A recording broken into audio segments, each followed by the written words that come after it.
There it is. Hello and welcome to the Overcome Yourself podcast. My name is Nicole and I'm so excited. Well, you guys already know my name is Nicole. I don't know why I said that. And I'm so excited to be here today with Miss Jade. And Jade is, okay, you help people with getting really healthy and you're anti-diet. Do I have that right? Yes. I yeah, love pretty that. much. Okay, so now that I'm done butchering what you do, I want you to tell us how you help your clients. And I'm so excited to hear about your anti-diet and just, having a healthy lifestyle, right? Yeah, for sure. Definitely. It's so needed, like more so than ever. If the past 2 years, almost 2 years, haven't taught us that already. So I'm Jade. Thank you so much for having me. I'm totally honored. And thank you for inviting me onto the podcast. So I help women not only just with their lifestyle and health and fitness goals, but also the most important thing is that they can sustain it and make it part of their lifestyle, as opposed to something they kind of start and stop. Because I think we all hear this so often over social media of this coming like on and off track. And, I've been there myself before, so no judgments at all for any of the listeners. I think we've all been there before, especially as women, because we feel that pressure to like get it right, to look a certain way and stuff like that. So I'm all for helping women with their body goals and their body confidence, but as long as it's done in a sustainable manner, and most importantly, of course, that we don't have any of this like, oh, I can't eat this, I can't eat that, I'm scared of eating bread and all of that, because I'm just overhearing this. I don't know about you. Yes. And you know what? Like, it's what you say, especially as if you've ever dieted before, one of the things that you quickly learn is like what you said, it's not sustainable. Like it doesn't make sense, like, because as soon as you like, if you cut something out of your life, like if it's something you love, French fries, you cut French fries out of your life and then you start eating French fries, like that's it, like it's over. So it's finding that balance. And something that was really important that I figured out is getting more active. What do you think about that? Do you do you agree with especially for entrepreneurs that we're working at our computers all day, right? So is that a big part of what you do too? Yeah, 100%. Exactly what you just said, especially with entrepreneurs, because most of my clients are entrepreneurs and some of them are parents as well. So they've got like the added pressure of like raising kids and also running their own show. So it's really important that those people especially find time to prioritize themselves, because they're constantly giving themselves to everybody else. So I know I'm guilty of that as well, in terms of like, I just give everything to my clients sometimes. And that's a mistake I made in the beginning of my business. But now it's about, you do have to, there is that saying of you can't pour from an empty cup. So it's so important that we get up and we have these days of like movement, just doing something. But a lot of people, unfortunately, are, they get paralyzed by the fear of making a mistake, or like perfectionism, or they want everything to be right before they start. They want to get like their training routine all down to a T. And it's like, that's great, don't get me wrong. Like, it's good to be organized, but some people are just hyper organized. And the truth is, your body just wants to move. It just wants some sort of movement. It doesn't want you going crazy doing CrossFit 6 times a week, especially if you're new to this. If you just shock your body like that, it's going to be game over. Man, have I learned that the hard way. And you know what?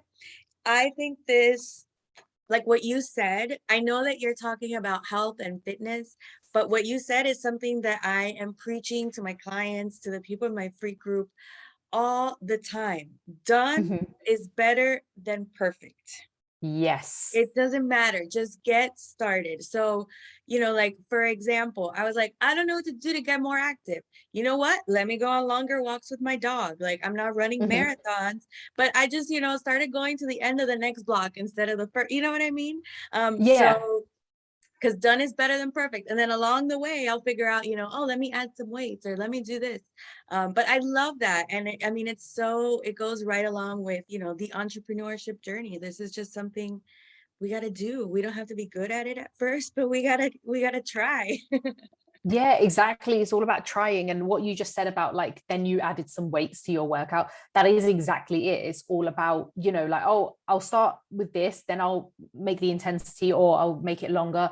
Then I'll add some weights, and then you refine it as you go along. Then you start challenging yourself as you go along. And then it's not so it's not so daunting then. It's kind of just a case of like you're taking it as it comes. And then when you get more confident because you've built that momentum, then you can start, implementing different things, making bigger plans, setting yourself bigger goals. Because a lot of people are a bit scared to do that in the beginning because they're kind of like, oh, what if I set a goal and I can't hit it? Or they just don't have a goal at all because they're like, I can't even think about that right now. But how do I get started? And then that Or procrastination. Yeah. or what about they have a really bad association with setting fitness goals because it's always been a New Year's resolution and then they've never followed through. And now they have like this, they've developed this thing where I'm not someone that follows through on fitness. And now you have this self-talk that you've created over all these years, and you're putting all this stress on yourself because you think of it as a New Year's resolution. I have to change my whole life. And Yep. that doesn't work, and so you have to create new track records. At least for me, that's what worked for me. And be like, you know Yeah. what, I'm a person that follows through. And be like, make it simple. The most important thing I think I did for myself, I lost 60 pounds last year. Wow. And yeah, so everybody in the pandemic is like, I gained weight. And I was like, that didn't happen to me. And actually Mhm. what ended up happening was because everybody's like, what'd you do? And I was like, I don't know. But I was running a company and it made me active. I was walking and I was lifting boxes all day that were about Mhm. 25 pounds. I didn't hurt myself. And Yeah. then when I stopped doing that, I talked to my doctor. I'm like, I plateaued. Like, what happened? Like, this was amazing. She's like, oh, well, you're getting your steps, but that's to maintain your weight. Now you've got to lift weights. And I was like, oh my God, I was lifting weights and I hadn't even realized it. Yeah, And so I've had exactly. to learn to reincorporate that and that movement into my life so that I could, defeat the plateau and just feel healthier, just feel better. Yeah, Um, exactly. And and it it's was so just, true what you said yeah. And you about see, it keeping was, it simple. yes, and Sorry. no, no, no, no, you're fine. I just wanted to say it wasn't like I went out, like you said, I didn't go out and do CrossFit. It was just something that was happening in my daily routine where I was just walking a lot. Like, I was going to appointments and I had to go do this and I went over there and I went to the storage and Mhm. I was walking around my house and I was carrying boxes and it just happened naturally. And so I realized, holy crap, I don't have to set aside 2 hours a day to go to the gym and be miserable and be counting reps because I hate, you get bored. Like it's boring to me. Yeah. I don't want to sit there and count to 100, 500 times. And I was like, I could just incorporate these things into my day. So do you teach your clients kind of like, am I on the right track here? Did I just discover something amazing of myself? No, you're absolutely bang on track about, first of all, keeping it simple, doing it as part of your lifestyle, not overthinking it. You're not going to the gym counting 4 million reps. You're not putting 2 hours aside in your diary for just the gym and hurting yourself, not hurting yourself in the progress. But some people I think used that to do every that. day. I used to Mm, hurt myself. Yes. yeah, Trying and to keep up.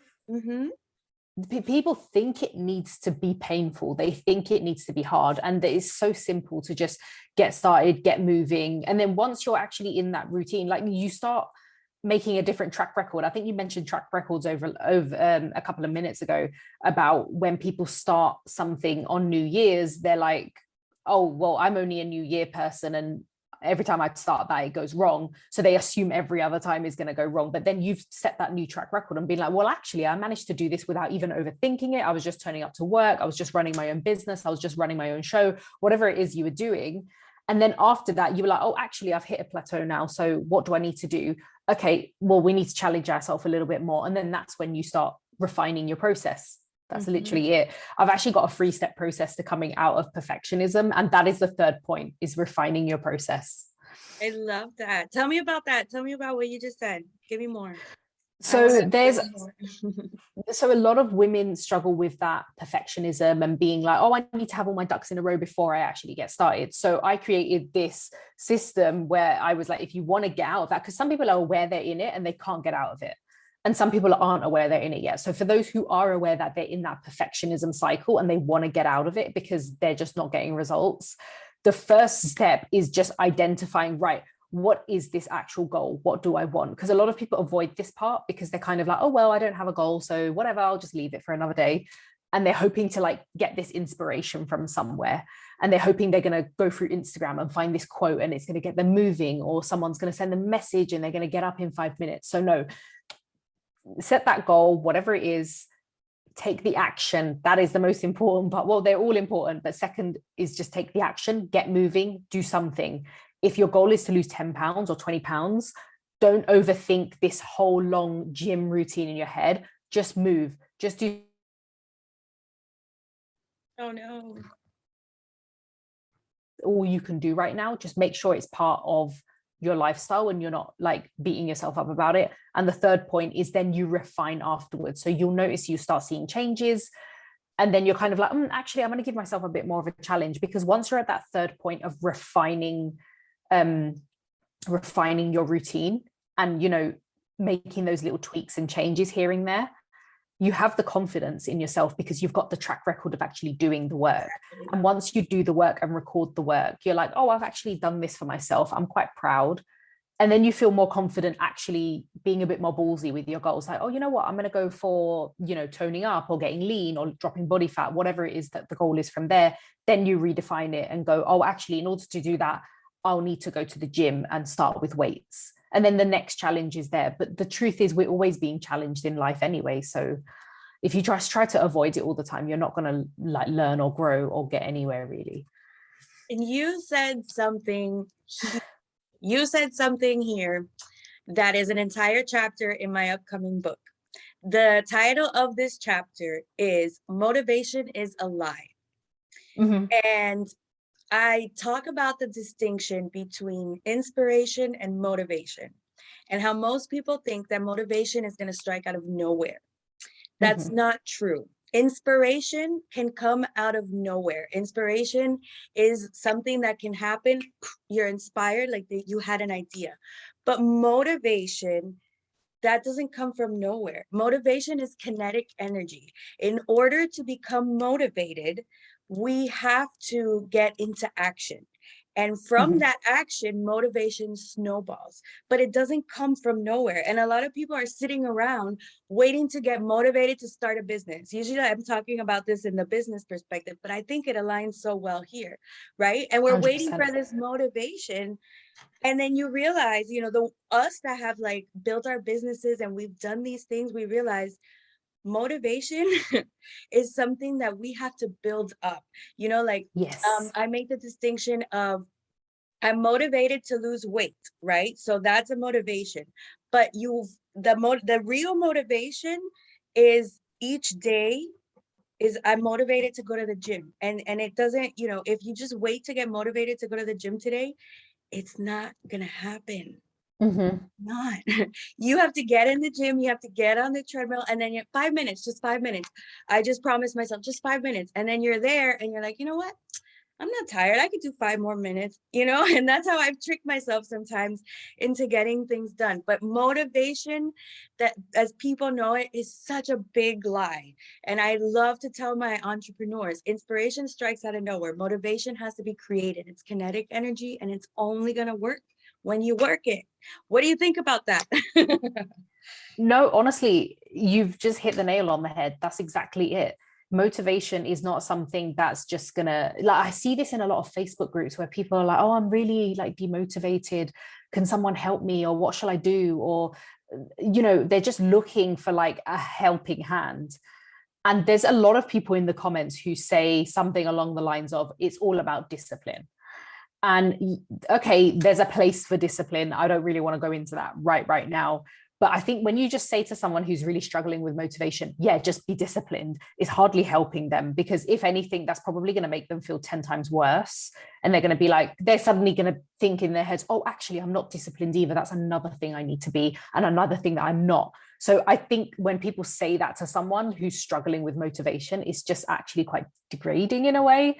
And I understand maybe that person's trying to help, but it really doesn't help that person, because like you said, motivation is just, it comes from action. And if you're not used to taking that action, unfortunately, you are always going to be faced with the challenge of always being like, oh, I've got no energy today, I've got no motivation, what shall I do? And then looking in Facebook groups where unfortunately you're going to find a lot of random stuff from people.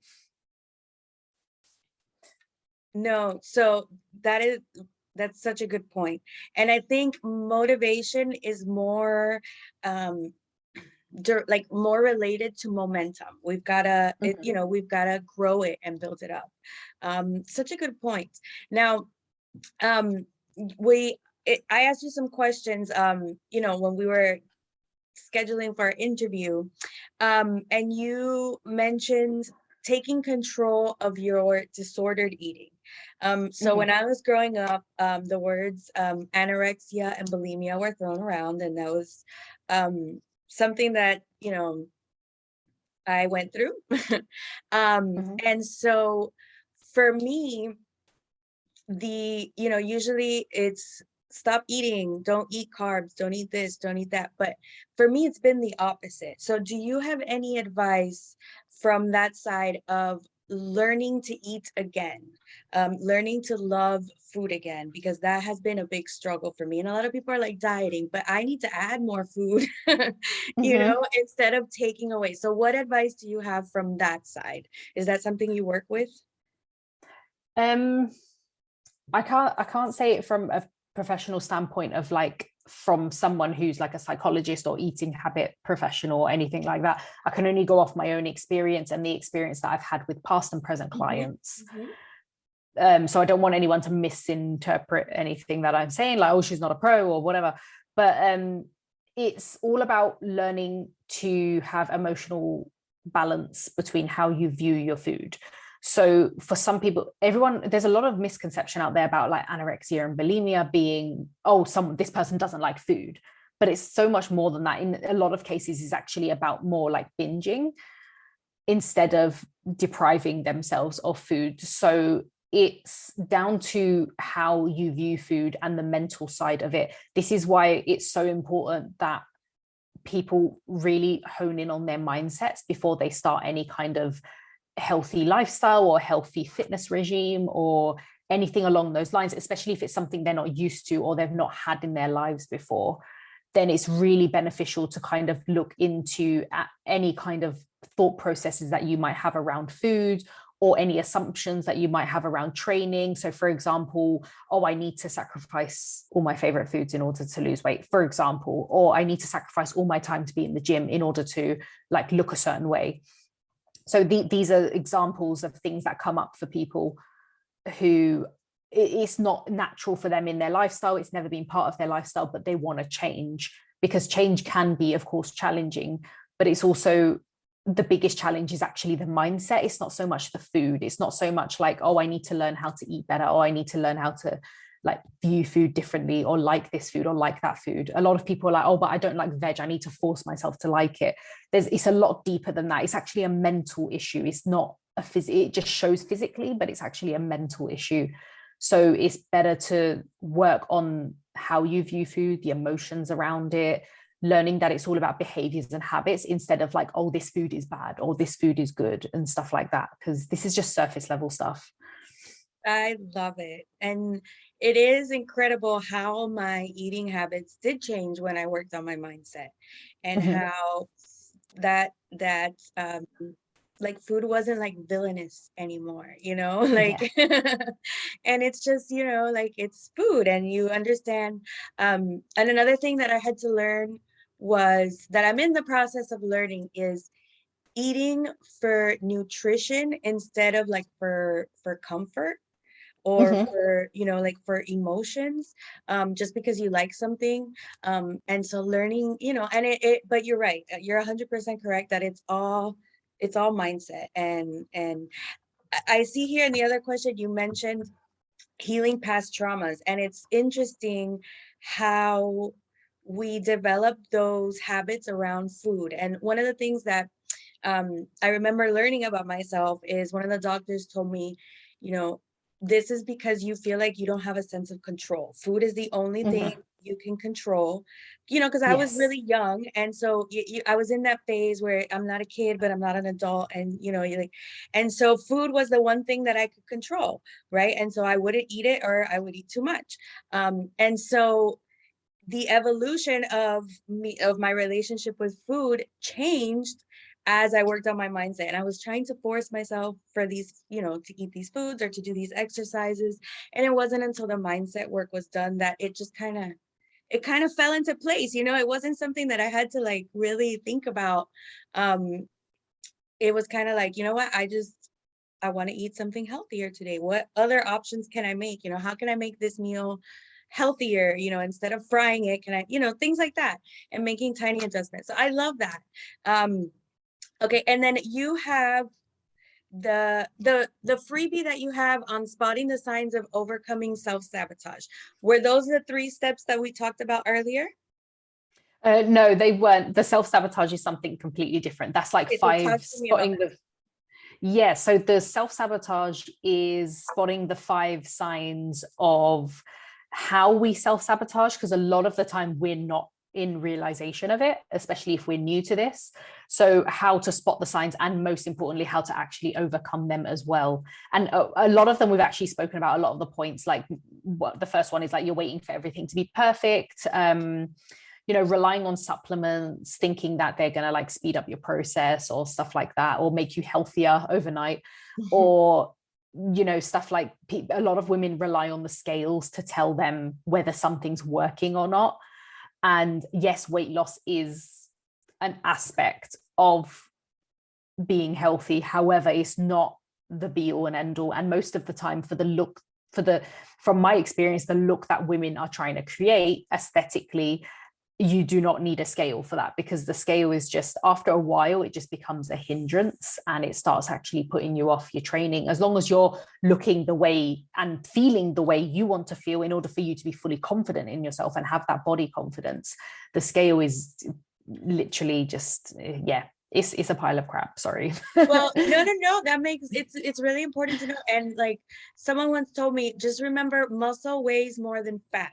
And so like if you're working out and you're building muscle, you might be leaner, but your weight might still be kind of similar, because the muscle weighs a little bit more than fat does, but it doesn't take up as much space, right? And so that's a big reason why we can't depend. I think, like, I remind myself, too, that it's not all about that, but you know what it is about? Like when you feel comfortable, like you put on a shirt and you're like, I like this, or Exactly. yeah. And that's what makes you excited, like the number on the scale doesn't mean anything. Going out and feeling confident, going to dinner and feeling confident in your outfit, that means the world. That could change your life if you meet the right person and you make connections and whatever, so it's so much more important than those numbers on the scale. I love it. I love everything you're about, Jay. This is awesome. Oh, thank you so much. Okay, so where we can get the freebie, I'm gonna have the link. Perfect. I'm gonna have the link down in the notes. So do you have any last minute tips that you want to share with our fellow entrepreneurs here as we get ready to sign off?